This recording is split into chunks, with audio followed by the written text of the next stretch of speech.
Just days after Xi's stark warning, a key Asian ally of the US races to beef up its missile arsenal, signaling it will meet Beijing's pressure with steel.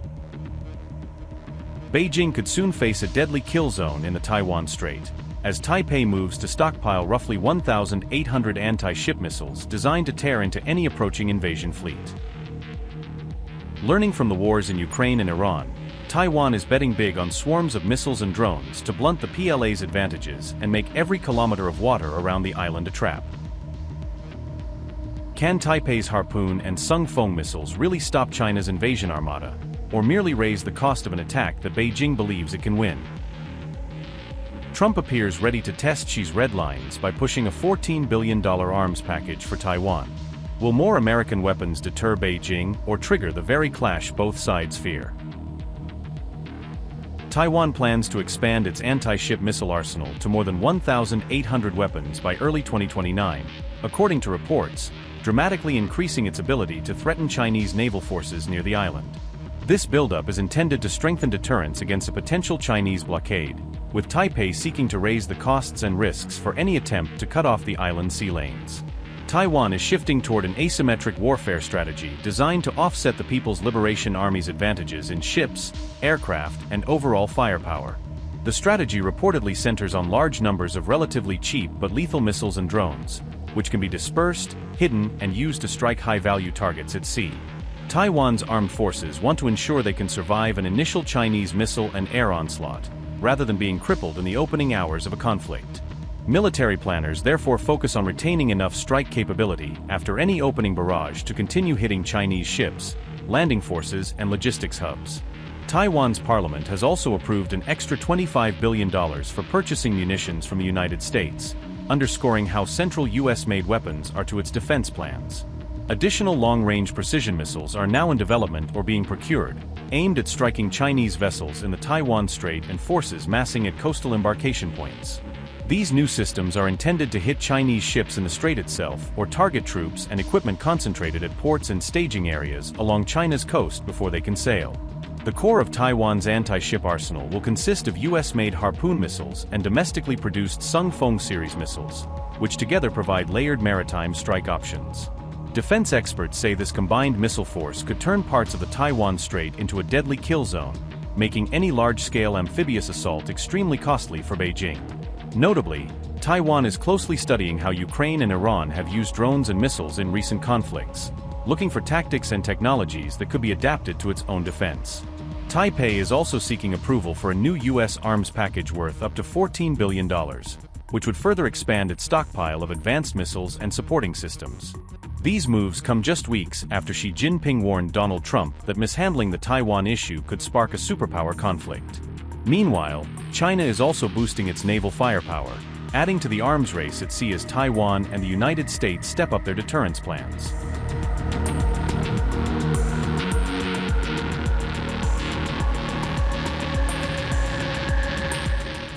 Satellite images have captured what appears to be a previously unknown Chinese submarine featuring an entirely new hull design, a discovery that has prompted fresh questions about Beijing's undersea modernization and intentions beneath the waves.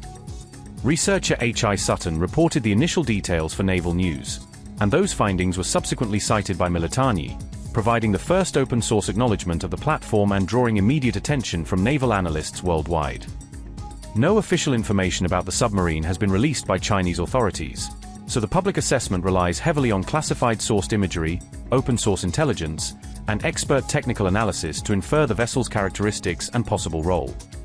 Observers note the submarine's main features include a highly streamlined nose, an X-shaped stern control configuration, and a notably low silhouette above the waterline, design elements that together suggest priorities of stealth and maneuverability.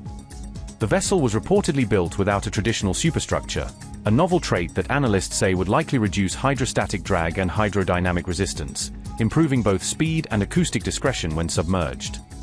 Satellite imagery dated May 31st and June 1st captured the submarine, according to reports, giving precise timestamps that allowed analysts to track its presence and movements near Chinese shipbuilding facilities.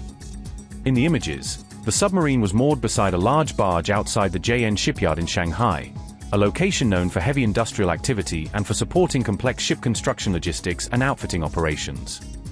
The The JN shipyard has a reputation for building large surface combatants and also produces conventional, non-nuclear, submarines, making it a plausible site for constructing or finishing advanced undersea platforms in tandem with surface ship programs. Analysts additionally flagged that a second submarine may have been launched at the Haludio shipyard in the Bohai Sea, a detail that, if confirmed, would indicate a broader production surge across multiple Chinese naval yards.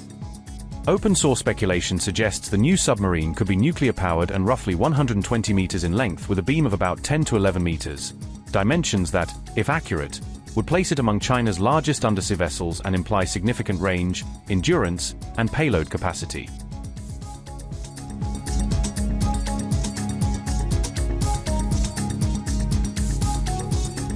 China has responded to Japan-Philippines boundary talks with expanded sea patrols, increasing the presence of maritime security vessels to assert its claims and to signal displeasure at discussions it views as encroaching on waters Beijing considers linked to Taiwan. Chinese Coast Guard vessels carried out patrols in waters east of Taiwan on June 1st, moving through strategic sea lanes and conducting visible operations intended to deter rival activity and monitor approaches to the island. The development was reported by the South China Morning Post on June 1st, which cited official and open-source tracking that documented the uptick in Chinese maritime movements around the sensitive area. China launched the countermove after Japan and the Philippines began discussing waters east of Taiwan, treating those negotiations as a challenge to Beijing's asserted maritime rights and responding with patrols and warnings to reassert control. Beijing views Taiwan as part of China and therefore lays claim to the waters around the territory, a stance that underpins Chinese maritime activity and shapes its responses to any foreign presence or bilateral deals in the region. Speculation of an impending Taiwan invasion has increased since Trump's recent trip to China, with analysts warning that high-profile diplomatic engagements and public rhetoric can feed uncertainty and accelerate precautionary military posturing across the Taiwan Strait. Xi Jinping openly warned the US against interfering over Taiwan, cautioning that outside intervention risks sparking conflict and urging Washington to respect what Beijing describes as its core interests and sovereign claims. The spokesperson of China's Coast Guard said, and I quote, "This is a necessary action taken in response to Japan and the Philippines' unilateral announcement of the launch of maritime boundary delimitation negotiations in waters east of China's Taiwan Island, which seriously infringes upon China's territorial sovereignty and maritime rights and interests. We urge Japan and the Philippines to immediately cease all illegal actions that infringe upon China's sovereignty and rights." Unquote. China said it would continue to strengthen control over relevant waters, pledging to increase patrols, enforcement activities, and maritime presence to assert its claims and deter what it views as unauthorized foreign actions. Beijing added that it would safeguard territorial sovereignty and maritime rights, vowing to use diplomatic, legal, and operational measures to protect what it describes as core national interests and to resist any attempts to undermine its jurisdiction at sea.